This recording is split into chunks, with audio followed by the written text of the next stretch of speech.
Hello there, YouTube. We're going to build a wine cabinet today. I'm building this for my sister. And I'm going to start out. I'm going to get all my hickory ready, get it all flattened out, get the edges nice through the planer. And then I'm going to rip it in the table saw, which I didn't record, or screwing it together with the pocket hole set. Not sure why I didn't record it, but it's really not that complicated. I'm sure there's a lot of videos out there about it. But I got all my lumber cut down, screwed it together with a pocket drill, got it so, well, it was just exactly the dimensions I needed it. And I went ahead and routed in my grooves in there to lock the rest of my cabinet together with. So here I'm going to cut all the material for my raised panels, for my sides, and for my doors. And it's already planed. It's ripped to size. I need to put the right router bit in. Cut my tongues on the edge that this will lock into the side of my cabinet. These are for my sides. So I cut that tongue first so it'll lock into that groove. And then I come back and I cut all my stiles and all my stuff for my raised panel to fit into. Get that all done. I kind of pre-fit it, make sure my measurements are right. It all looked good. It all come out right. A 24-inch cabinet. Made sure everything was good. I had a scab on there for a faceplate. And while I was doing that, I went ahead and ripped the boards and glued together all the stuff for my raised panels. And since I was gluing boards together, I went ahead and glued boards together for my countertop that goes on top of this cabinet. Started getting those prepped, and I made it longer than I needed because I knew I was going to rip it down so it'd be just exactly what I needed, which turned out pretty good. A lot of glue, used up a lot of my scraps, which was good. Had to smooth it out, but now I moved on after the glue dried to cutting my raised panels, and I did this very slowly, little bites each time. Kept moving my fence back on my router table to progressively got to the biggest cut of the panel. When I finished them out, notice I'm doing end grain first. That way I can clean up my chips. And then I go ahead and sand all my panels because I want to oil these panels before I glue my doors together and my sides, so I don't have anything showing. And here I'm going to cut some scrap foam to put in the tongues, put in the grooves, so my raised panel is able to float around when the wood shrinks and grows. But this foam will hold it so it won't rattle and make noise. Hold it nice and solid. And I just poke these into the grooves in my frame for my doors and in my sides, and get all those poked in there. I think on my doors I did 2 per side and 2 per end, and on the sides I put in 3 just because it was a little bit taller.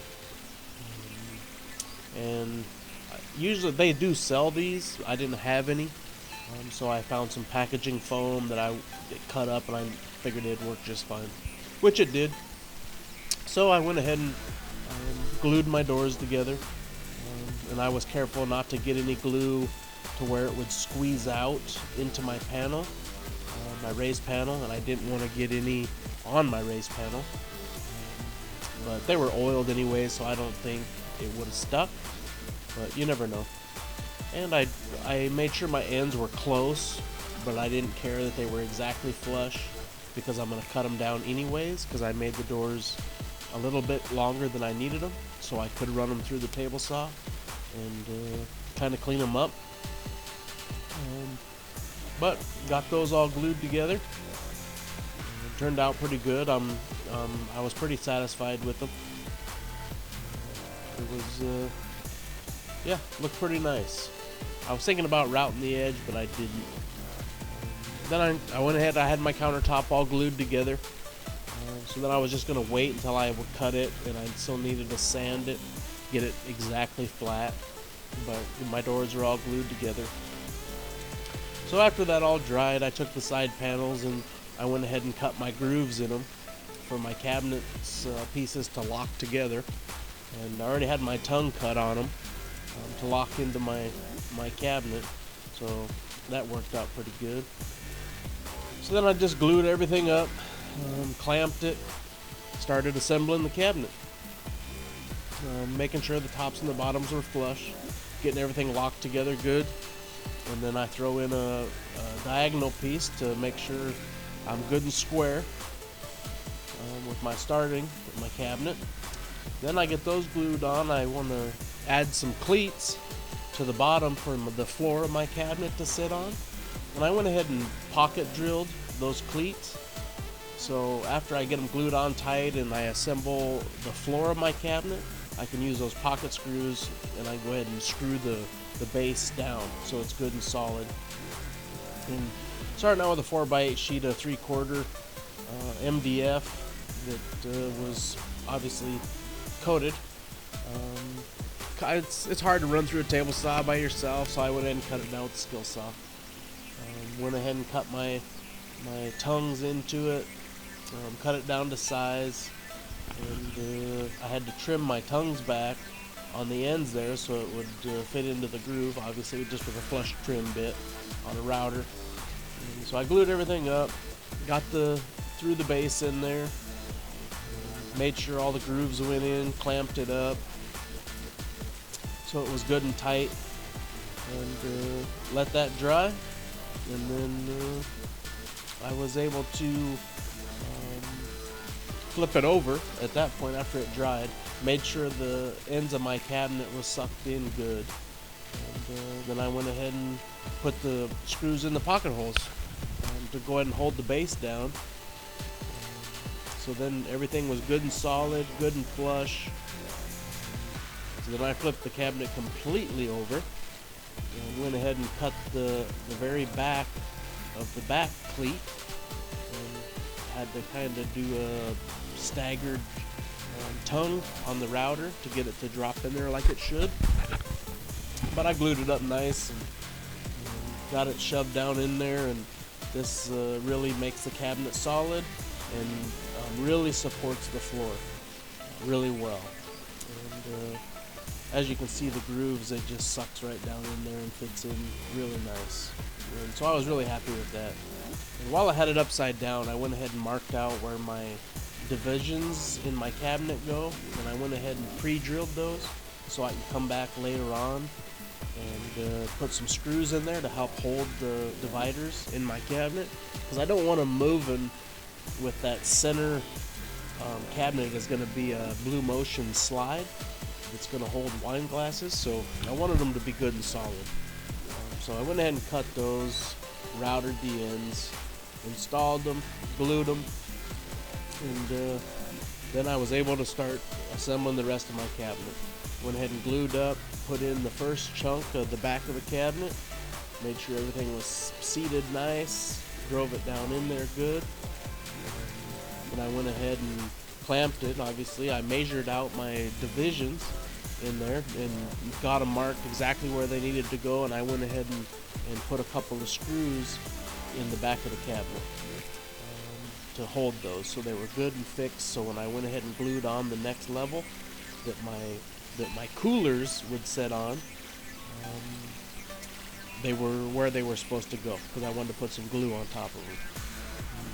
So I got that installed, got everything seated, made sure everything was in my grooves good, and everything was sucked down, which it was kind of a pain in the butt when you start getting like that, getting them all grooved in and making sure everything's seated, but it worked out. It's nice to have several clamps.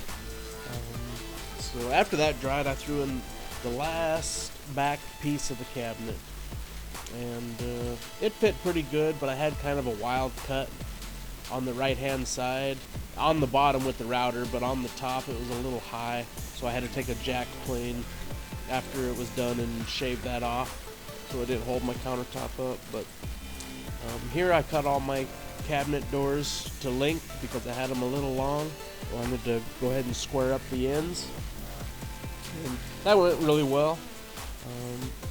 They were all good to go, so I took my homemade jig and drilled some holes for some hinges. Well, it wasn't too big a deal to make that jig, and you just got to be careful you're drilling, that you don't drill too deep. Obviously there's no stop or nothing on it, but worked out nice. Installed my hinges in both of my doors, and these hinges didn't have the plastic drive-in, so I had to go ahead and just pre-drill and put the screws in by hand. But then I clamp a guide board on the bottom of my cabinet that's equal space across, just something to set my doors on, so I can get them installed at the right height, and so they all look uniform across there. Hell of a lot easier than measuring it, because I've done the whole measuring thing before, and that never works out, it seems like. But it's nice for squaring them up too when you're setting your hinges. So then I went ahead and grabbed the Blue Motion slides. These are the 21-inch Blue Motion. I went ahead and installed them in the cabinet, which everything was nice and square, so it actually fit really nice. I've actually struggled with those Blue Motion slides on some things, on some drawers and stuff, and it actually went really well. So designing the slide, the pull out, I wanted to have it locked together really well, so I did a bunch of tongue and groove to get this thing to lock together so it didn't flex, so it was really good and solid. And I glued the crap out of it, so it was good and solid. And I went ahead and cut a dado, a 1/4-inch dado right down the middle, and this is where my wine glass rack will lock into, and also add some support to this pull out. And I think it's gonna work out really well. But go ahead and get that clamped up, and I let it dry. I think I let it dry overnight, and as soon as it was done drying, I went ahead and started designing the wine rack. But I added my clips for my slide out that locks into my Blue Motion rails, which those are really simple. You just square them up in the corners and screw them on. So then I figured I'd try it out, make sure it would lock into my slides, and make sure it would fit in my cabinet, and see how it would operate. And it done perfect, done exactly what I wanted it to do. So I guess it did that. So then it was time to add my faceplate, which I just opened my cupboards up, used that same straight edge I used to get it square, and then this way the faceplate would be as high as my cupboard doors, so everything would match nicely. And this was really easy, because as soon as that's closed, the back of my cabinet's closed, so I can't get in there to fasten nothing. So that worked out really well. And then I designed my wine rack, tongue and grooved it all together, and then started gluing puzzle pieces together. And it was a lot of pieces, definitely a lot of pieces of hickory, but I think it's extra solid. I was able to get a lot of glue in there, so it's going to work out really well. And it was wood. I thought about making it out of steel, but there's just something about adding steel to wood for the framing. It's not as warm in my mind. This doesn't look as nice, so I went ahead and done it out of wood, and it worked out really well. Put a nice little cover on it to hide any of my mistakes, because the tongue and groove system, when the boards were kind of warped, it doesn't match up 100%, but close enough. Then I went ahead and glued it in, made sure to glue up the dado really well, and to go ahead and get it locked in there really nicely. Because this would help support the angle of my pullout, really sturdy it up, make it so it wouldn't flex, because you don't want it flexing, because that creates nothing but problems. So yeah, got it in there good. The wine glasses all fit in there perfectly. None of them banged on each other. So I thought, well, I'll go ahead and install my hardware. I went ahead and drilled in my hardware, installed the handle. I installed it as a pull, obviously better, because then I can make my mind like, well, you pull on it to open it in the center, so you didn't think it was a cabinet. But I think it turned out nice, and plus I didn't want to install it in my raised panel because I need it to flex around. But I got my cupboard doors ones installed, and they're going to match the wine refrigerators. So then it was time to cut down my top, cut it down, then it was time to oil everything. I got everything oiled, and looks nice. Now just wait for 72 hours and let it. Okay, here we are. A few days later, the oil dried, the finish is done. I went ahead and installed the hardware back in there. I set the wine glasses in there so you kind of get an idea of what I was doing there. Obviously, which you probably already had. But it holds 12 wine glasses.